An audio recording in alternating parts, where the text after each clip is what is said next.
All right, so the topic that we're going to cover this week is going to be the idea of bias in your argument. So you have selected a topic, you've brainstormed some ideas in the last set of Google Slides, and you've come away with an issue or a topic, hopefully that you definitely feel connected to or have, interest in exploring more.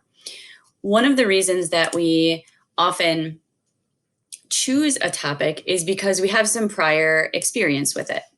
So the question that we have to ask ourselves before we launch into full-scale research on our argument unit is, what if I am biased in this topic? So our learning targets are, I can identify bias and its effect on writing an effective argument. And 2, I can submit a Flipgrid video explaining my topic choice and identifying any bias that I may have. Now, bias, I think, is kind of a scary word, right? Like, we kind of wonder if we're biased, if there's something wrong with us. So I thought I would start by defining bias for you. Bias is a very natural thing. It's how you deal with bias that can either be right or wrong. So bias is simply an attitude that always favors one way of feeling or acting without considering any other possibilities. So it's where you believe that your opinion or your feeling or the actions that you have are always right. Some synonyms for bias are favor, non-objectivity, one-sidedness, partiality, and prejudice. So when you ignore bias, when you don't acknowledge the fact that you definitely have a preference to one side of the issue or the other, then it starts to become negative. So here's why we want to address it. What causes it? So here's why it's natural. Past experiences, emotional attachments to things or people, your values and beliefs that you've developed as you've grown or perhaps have been instilled upon you by your family or your religion or simply your set of values that you've adopted for yourself. And then prior teaching and learning creates bias too, because as humans, we try to make connections from things, categorize things in our brain, so our brain doesn't have to work too hard all the time. And when something doesn't fit, we have to think about why that is. We can't just say that it fits in a certain category or that is a certain way when there might be a different way to think about it. So the bias that you have can kind of pull you toward one side of an issue when we talk about argument. And that's a force that you absolutely have to reckon with if you're going to argue effectively. So why do we need to consider bias in our arguments? Here's the thing. You selected a topic that you might have many ideas about based on your background knowledge with that topic. Or you also will do some research and you have additional ideas then that you gain based on the research you selected and the sources that you select for that research, which typically are geared toward your background knowledge and almost always your bias.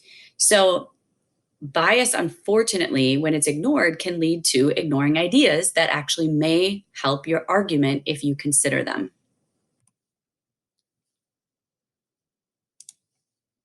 So how does bias affect our approach to argument? This is the critical thing.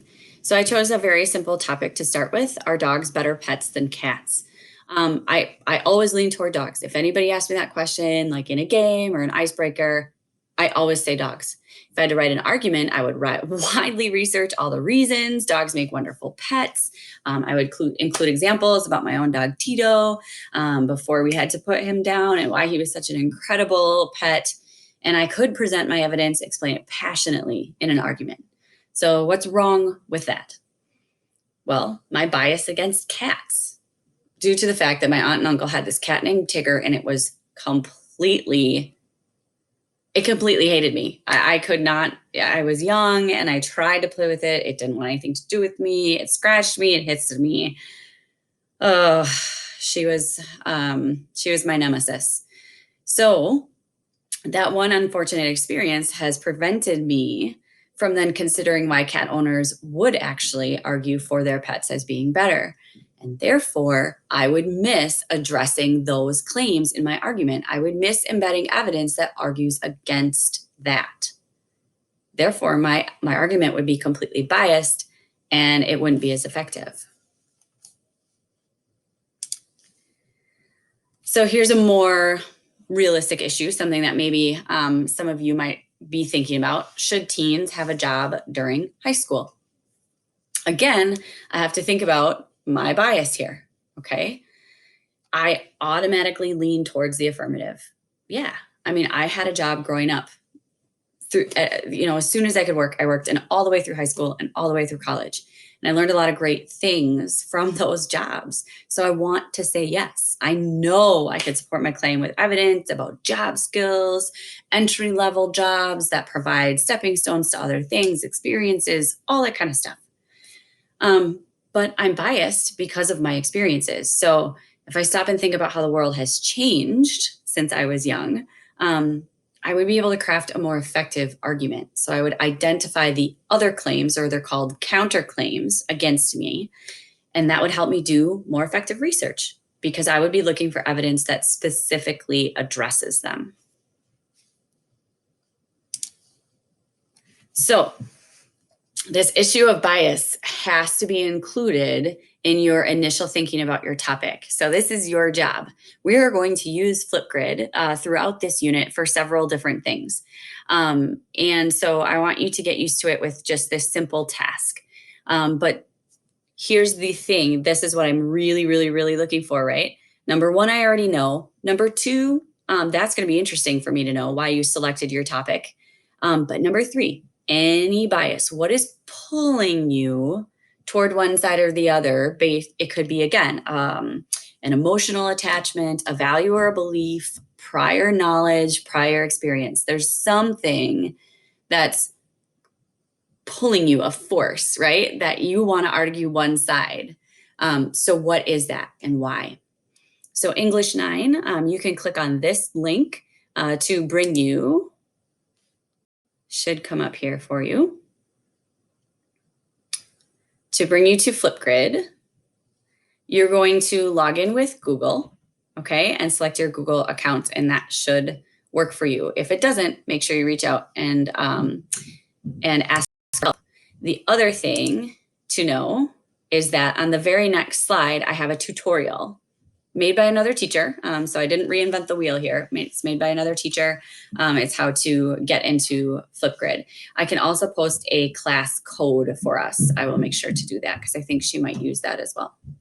I have an example of my Flipgrid video, so you can view that to see how it's used, or what it looks like as the end product. You do take a selfie at the end, and then that's how, I know it's you. You can add stickers and do fun stuff with that if you would like.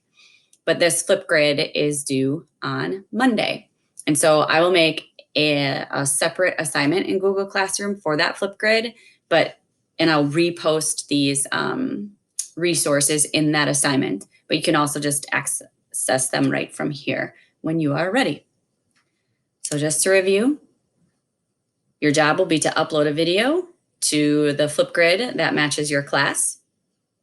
There are not separate hours for English 9 and English 9 Excel. I just made them one Flipgrid, one for English 9 and one for English 9 Excel.